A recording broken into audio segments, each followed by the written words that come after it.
প্রিয় শ্রোতামণ্ডলী, আমরা সকলেই সেই সচ্চিদানন্দ ঘন ভগবানের চিৎকণা থেকে জাত।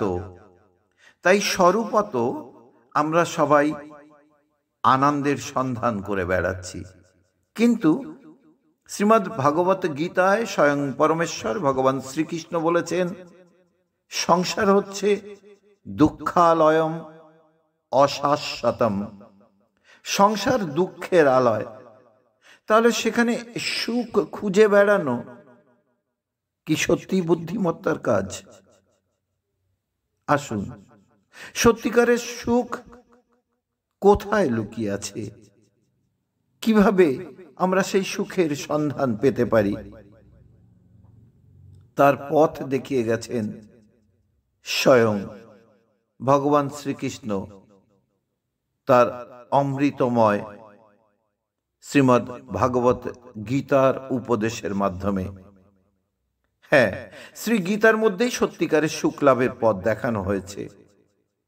একটু চিন্তা করলেই বুদ্ধিমান মানব মাত্রেই বুঝতে পারবেন, মনুষ্য জন্ম প্রাপ্ত হয়ে সেই জন্ম সার্থক করা উচিত।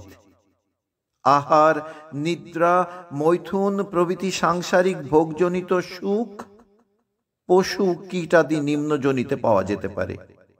যদি দুর্লভ মানব জীবন এই অনিত্য সুখ প্রাপ্তির জন্য চলে যায়, তাহলে মনুষ্য জন্ম পেয়ে আমরা কি করলাম? মনুষ্য জন্মের পরম ধ্যেয় সেই সনাতন পুরুষ ভগবান শ্রীকৃষ্ণ। কৃষ্ণ বিস্মৃতির কারণেই আজ আমরা এই জগতে অধঃপতিত হচ্ছি। আর আমরা এই অধঃপতিত শিক্ষাটাকেই জীবনের সুখ সর্বস্ব বলে মনে করছি। যে শিক্ষা আমাদের অহরহ জড় জগতের বন্ধনে বেঁধে রাখে, কখনো পারমার্থিক জীবনে উন্নীত করে পরমানন্দ সুখ আস্বাদনের জন্য উৎসাহ দেয় না। ভারতবর্ষের প্রাচীন বৈদিক মুনি ঋষিরা এই জগতের দুর্লভ মনুষ্য জীবনের পরম মঙ্গলের বিষয়ে শিক্ষাই দিতেন। তাই পরমাত্মাকে জানাই পরম ও সর্বশ্রেষ্ঠ সুখ। তার চেয়ে বড় কোনো সুখ আর পৃথিবীতে নেই। এই সত্য কথাটা কম বেশি প্রায় সব মানুষই জানেন, কিন্তু পরম অনুতাপের বিষয়ে এ কথা জানা সত্ত্বেও মানব মাত্রেই কেবল ব্যক্তি, বিষয়, পদার্থ ইত্যাদির সুখেই পরম সুখ মেনে নিয়ে তাতেই মুগ্ধ থাকেন। আসল সুখের জন্য প্রযত্নশীল কর্তব্যপরায়ণ পুরুষ অতি অল্পই হয়ে থাকেন।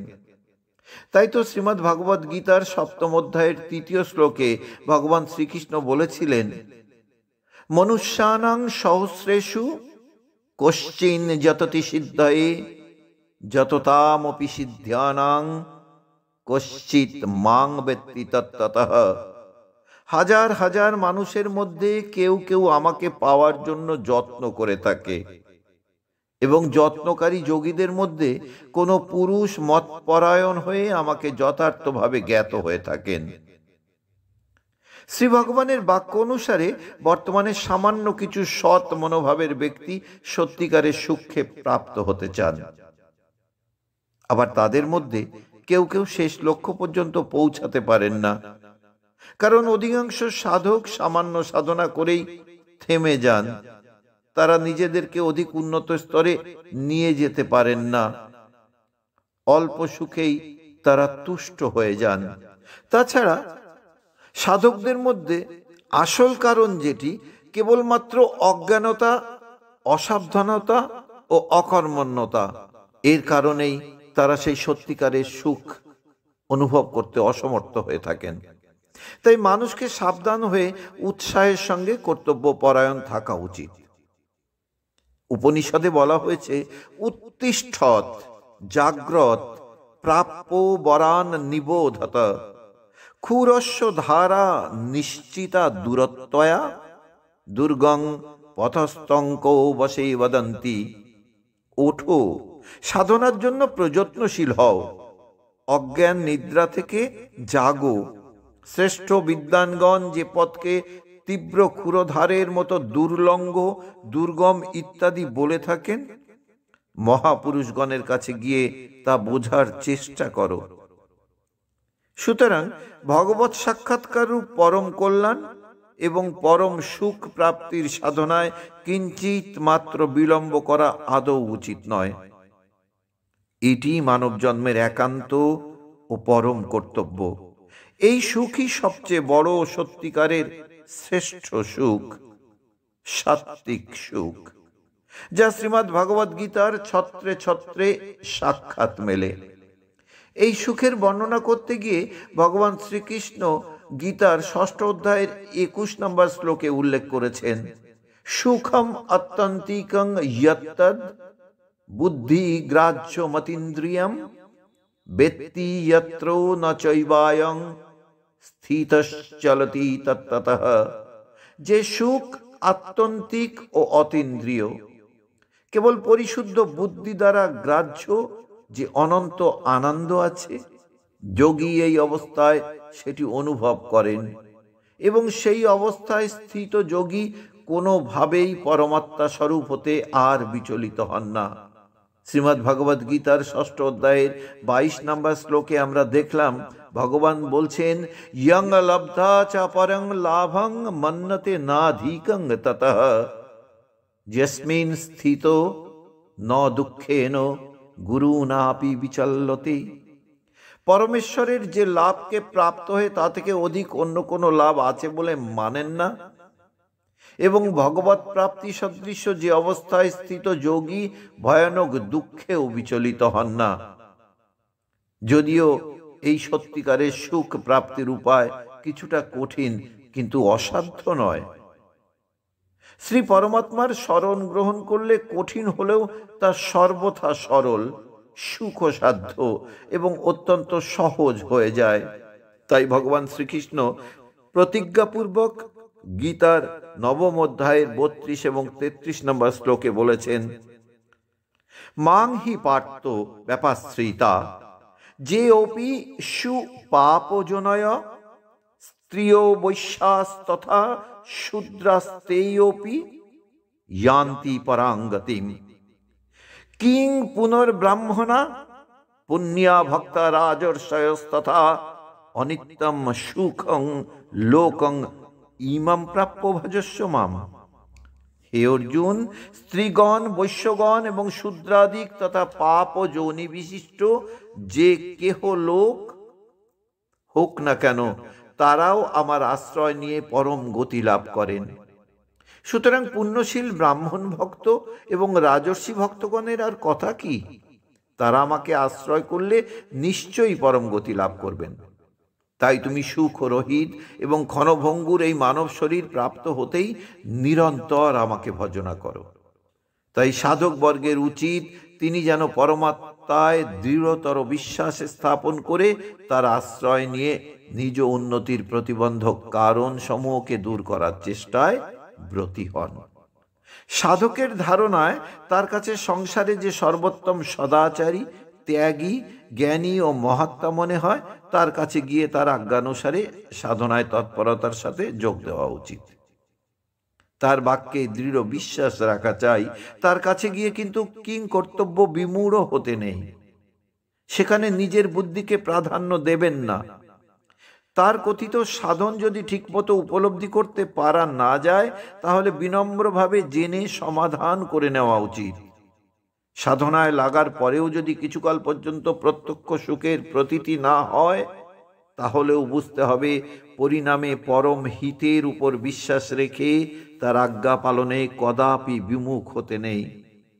আর সেই বিষয়েই শ্রী ভগবান বলেছেন, তদ্বিদ্ধি প্রণিপাতেন পরিপ্রশ্নেন সেবয়া উপদেক্ষন্তি তে জ্ঞানং জ্ঞানীনস্তত্ত্বদর্শিনঃ।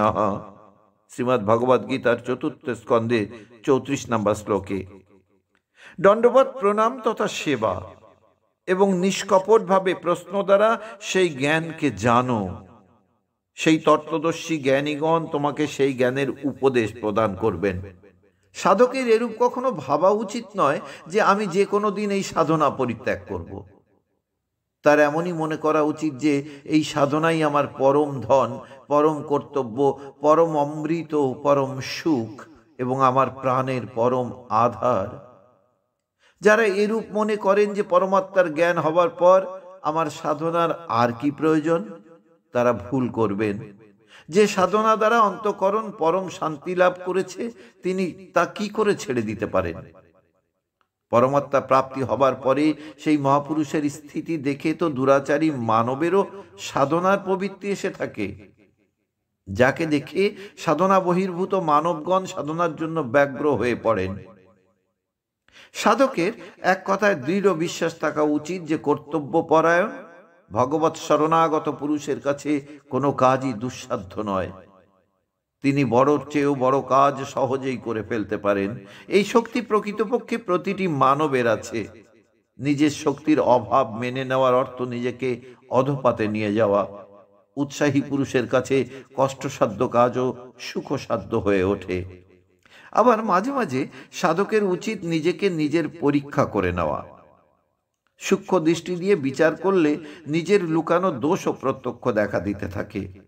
কারণ যে পর্যন্ত মন এবং ইন্দ্রিয় সমূহের উপর সম্পূর্ণ আধিপত্য না হয়, সে পর্যন্ত পরমাত্মা প্রাপ্তি বহু দূরে থাকে।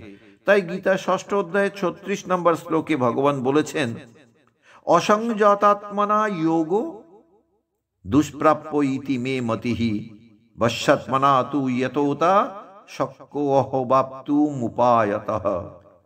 যে মনকে বশ করতে পারে না, সেরূপ পুরুষের পক্ষে যোগ দুষ্প্রাপ্য। কিন্তু যত্নশীল বশীভূত চিত্ত ব্যক্তি সাধনার দ্বারা এই যোগ সহজেই প্রাপ্ত হতে পারেন। এটিই আমার মত। সুতরাং সাধকের সবার আগে মনকে নিজের অধীন শুদ্ধ ও একাগ্র করা উচিত।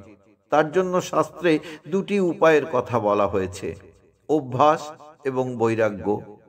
আমরা শ্রীমদ্ ভাগবত গীতায় ভগবান শ্রীকৃষ্ণকে বলতে দেখলাম, অসংশয়ং মহাবাহো মনো দুর্নিগ্রহম চলম অভ্যাসেন তো কন্তেও বৈরাগ্যেন চ গৃহ্যতে। হে মহাবাহো, নিঃসন্দেহে মন চঞ্চল এবং একে বশে রাখা দুষ্কর। পরন্তু হে কুন্তিপুত্র অর্জুন, অভ্যাস ও স্থিতির জন্য বারবার যত্ন করলে বৈরাগ্য দ্বারা একে বশ করা যায়।